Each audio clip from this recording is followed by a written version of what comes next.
Morning दोस्तों, तपस्थली में आपका स्वागत है। आज तारीख है 4 फरवरी। शिक्षा से संबंधित क्या न्यूज है, आइए एक एक करके देख लेते हैं। उससे पहले वीडियो आपको पसंद आया तो लाइक और सब्सक्राइब जरूर करें। आज की पहली न्यूज है पीसीएस 2019-20 की अंतिम उत्तर कुंजी में हुए बदलाव।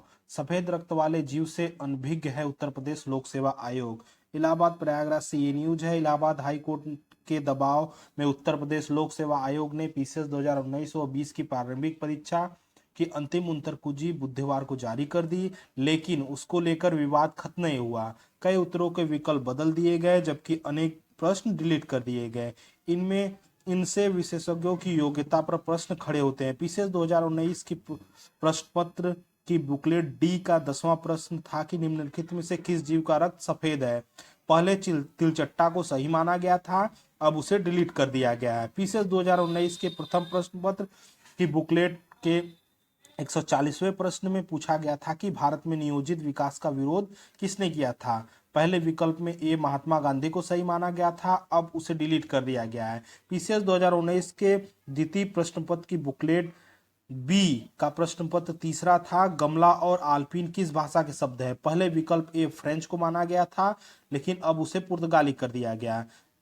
द्वितीय प्रश्न पत्र की बुकलेट बी के 8वें प्रश्न में पूछा गया था कि पीताम्बर में कौन सा समास है। पहले कर्मधारय समास को सही माना गया था, लेकिन अब प्रश्न को डिलीट कर दिया गया है। इसी प्रकार पीसीएस 2020 में प्रथम प्रश्न के बुकलेट ए में 7वें प्रश्न में पूछा गया कि गरीब की संस्कृति का विचार प्रस्तुत किया था। पहले ऑस्कर लुइस को पहले माना था, अब उसे डिलीट कर दिया गया। प्रथम प्रश्न पत्र की बुकलेट ए के 81वें प्रश्न में पूछा गया था कि मिट्टी बचाओ आंदोलन कहाँ से शुरू हुआ था। पहले विकल्प सी दरभंगा बिहार को सही माना गया था, विकल्प में होशंगाबाद डी को माना गया है जो मध्य प्रदेश को सही बता रहा है। इस प्रकार द्वितीय प्रश्न पत्र के बुकलेट ए के प्रश्न 18 में पूछा गया था कि जगत प्लस इस जगदीश में कौन सा संधि है। पहले विकल्प सी व्यंजन संधि को सही बताया गया था, अब प्रश्न को डिलीट कर दिया गया है। छात्रों ने पीसीएस की प्रारंभिक परीक्षा की अंतिम उत्तर कुंजी जारी करने के लिए हाई कोर्ट में याचिका दायर किया था। अंतिम उत्तर कुंजी जारी हो गई है। प्रतियोगी छात्र संघर्ष समिति के अध्यक्ष अवनीश पांडे का कहना है कि पीसीएस 2019 प्रथम प्रश्न पत्र में 2 प्रश्न के उत्तर बदल दिए गए हैं, जबकि 8 प्रश्न पत्र डिलीट हुए हैं। यही पीसीएस 2019 द्वितीय प्रश्न पत्र में 5 प्रश्नों के उत्तर बदल दिए गए हैं और 5 प्रश्न को डिलीट कर दिया गया है। आइए देखते हैं अगली न्यूज क्या है। 25 अप्रैल से होगी 10वीं व 12वीं की परीक्षाएं। वाराणसी से न्यूज है। Council for the Indian school certificate examination CISC की 10वीं और 12वीं की दूसरे टर्म की परीक्षाएं 25 अप्रैल से होगी। आईसीएससी 10वीं की 20 मई से तथा 12वीं की परीक्षा 6 जून तक चलेगी। बोर्ड ने गुरुवार को टाइम टेबल भी जारी कर दिया है। सीबीएसई की 10वीं व 12वीं की परीक्षाएं 23 अप्रैल से प्रस्तावित है। वहीं यूपी बोर्ड की परीक्षाएं भी अप्रैल के प्रथम सप्ताह में होने की संभावना जताई जा रही है। इसके बावजूद दोनों बोर्डों ने अब तक की टाइम टेबल नहीं जारी किया है। इस प्रकार सीआईएससी वर्तमान सत्र में मुख्य परीक्षा के लिए टाइम टेबल जारी करने वाला पहला बोर्ड है। सीआईएससी के सीटी कोऑर्डिनेटर व सेंट जॉन स्कूल मड़ौली के प्रधानाचार्य ने बताया कि 10वीं और 12वीं की परीक्षाएं अंग्रेजी से शुरू हो रही है और 10वीं की सुबह 11 बजे और 12वीं की दोपहर 2 बजे से होगी। दोनों परीक्षाएं 3 घंटे के स्थान पर 1.5 घंटे की होगी। अगली न्यूज देख लेते हैं क्या है। यूपी टेट पेपर लीक में 3 के खिलाफ आरोप पत्र दाखिल। नोएडा से न्यूज है।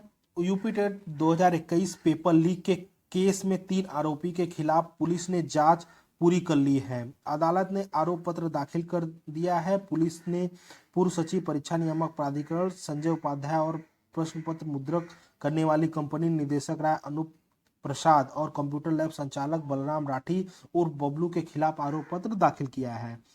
एवं पेपर लीक केस में लखनऊ से गिरफ्तार संतोष चौरसिया को पुलिस कौशाम्बी जेल से रिमांडर पर लेकर पूछताछ करेगी। इसके बाद उसके खिलाफ भी आरोप पत्र दाखिल किया जाएगा। बता दे कि यूपी टेट पेपर लीक में एसटीएफ ने प्रश्न पत्र मुद्रण वाली कंपनी आरएसएम फिन सर्वे लिमिटेड के निदेशक डॉक्टर राय अनूप प्रसाद को 29 नवंबर पूर्व सचिव परीक्षा नियामक प्राधिकरण प्रयागराज संजय उपाध्याय को 1 दिसंबर को एसटीएफ ने गिरफ्तार कर दिया। इस मामले में सूरजपुर कोतवाली में केस दर्ज कराया गया था। गिरफ्तार आरोपी पूछताछ के बाद एसटीएफ ने इस मामले के अन्य गिरफ्तार आरोपियों को गिरफ्तार किया था। इसी कड़ी में 15 दिसंबर को यूपी एसटीएफ ने लखनऊ के आलमबाग के संतोष चौरसिया को गिरफ्तार किया। उसके खिलाफ कौशाम्बी में केस दर्ज किया गया था। संतोष के एसटीएफ को बताया गया कि बांदा निवासी एक परिचित के जानकार उसकी मुलाकात अन्य आरोपी से हुई है। 11 फरवरी को एसटीएफ ने सूरजपुर क्षेत्र के मुजफ्फरनगर निवासी बलराम राठी उर्फ बलराम को गिरफ्तार किया। बलराम पर पेपर लीक केस के नाम आने के बाद 25,000 का इनाम घोषित कर दिया गया था। अगली न्यूज देखिए क्या है। आयुर्वेद चिकित्सा परिषद से 10 नए मेडिकल कॉलेज की मान्यता। नए आयुर्वेदिक मेडिकल कॉलेजेस से जुड़ने से नहीं होगा सीटों का नुकसान। लखनऊ से न्यूज है। प्रदेश में आयुष चिकित्सा में प्रवेश की काउंसलिंग में 12 कॉलेजों की मान्यता निरस्त कर दी गई है, जिनकी भरपाई करने के लिए 10 नए मेडिकल कॉलेज को मान्यता मिल गई है। ऐसे में काउंसलिंग में इस साल बीएमएस की सीट कम नहीं होगी। दरअसल यूपी नीट आयुष 2022 के दूसरे चरण में काउंसलिंग होने से पहले केंद्रीय आयुष चिकित्सा परिषद ने 12 निजी आयुर्वेदिक मेडिकल कॉलेज की मान्यता रद्द कर दी गई थी। इनके विरोध में Dhanvantari Ayurvedic medical college and research centre Mathura और Shri Krishna Ayurvedic medical college and research centre Varanasi ने हाईकोर्ट में अपील कर दी थी। इन कॉलेजों को हाईकोर्ट से काउंसलिंग में शामिल होने की अनुमति मिल गई है। साथ ही 10 नए आयुर्वेदिक मेडिकल कॉलेज की परिषद की मान्यता मिल गई है। ऐसे में इन्हें भी दूसरे चरण की काउंसलिंग में शामिल कर दिया गया है। आयुर्वेदिक विभाग के निदेशक प्रोफेसर एसएन सिंह ने बताया कि नए मेडिकल कॉलेजों की मान्यता 2 को कोर्ट ने से राहत मिली है। इस साल की काउंसलिंग में कॉलेजों की संख्या व सीटों में कोई फर्क नहीं पड़ेगा। ये इन कॉलेजों को मान्यता मिली है। बाबू युवराज सिंह मेडिकल कॉलेज लखनऊ, गुरु Gorakhnath medical college Gorakhpur, Neminath Ayurvedic medical college Agra, Amrapali medical college Unnao, future Ayurvedic medical college Bareilly, IIMT medical college Meerut, Kritika Ayurvedic medical college Bareilly, Rohilkhand Ayurvedic medical college Bareilly, Rama Ayurvedic medical college Kanpur व ITS Ayurvedic medical college Maharajganj में भी दाखिला होने लगे हैं। अगली न्यूज देखते हैं क्या है। हिंदी में होगी मेडिकल की पढ़ाई, फीस होगी आधी। प्रधानमंत्री मोदी ने गुरुवार को निजी मेडिकल कॉलेज की फीस आधी करने की बात कही है। साथ ही गरीब का बच्चा अंग्रेजी नहीं पढ़ पाता तो हिंदी में मेडिकल की पढ़ाई कर डॉक्टर बन सकेगा। पीएम मोदी गुरुवार को चंदौली और जौनपुर में जनसभाओं को संबोधित कर रहे थे। यूक्रेन व रूस के हमले के संदर्भ में संकेत देते हुए पीएम ने यह भी बताया कि उत्तर प्रदेश विकास यात्रा को जारी रखने के लिए चुनाव में भाजपा की जीत आवश्यक है। कहा, ऐसे समय में जब दुनिया के सामने मौजूद गंभीर चुनौतियों का सामना करने के लिए भारत को मजबूत होने की जरूरत है। विपक्ष वोट के लिए समाज को बांटने की कोशिश कर रहा है।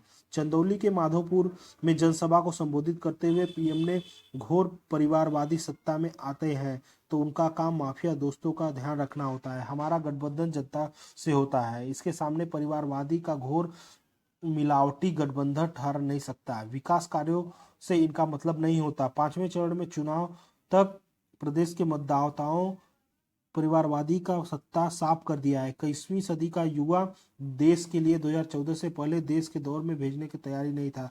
तब घोटालों की खबर अखबारों में छपी रहती थी।